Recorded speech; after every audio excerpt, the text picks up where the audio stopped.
Sabi mo nga kayo nakakagaling mo ng bakasyon, mukhang yun na yung huli. Opo, parang yun na.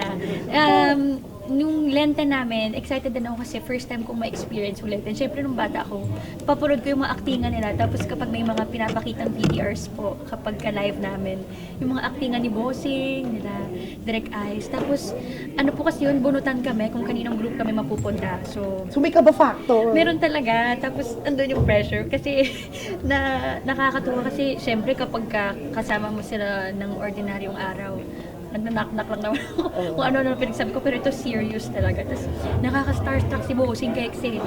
Totoo. Ang serious ni Bossing kapag dramahan. So excited ako kasi after 5 years, ngayon naman nagkagawin ng Bulaga.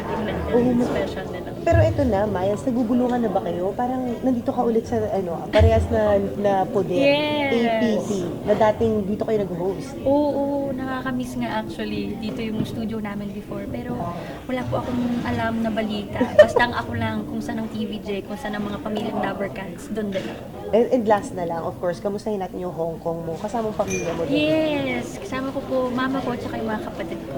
So kasi nag-viral yung TikTok mo, di ba? Nung nakakatawa, Oo, yung yan. langham. Tawang-tawa ko doon.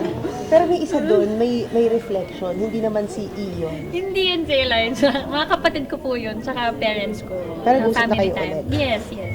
Kayo na ulit. Let's see, we're working on it. Oh.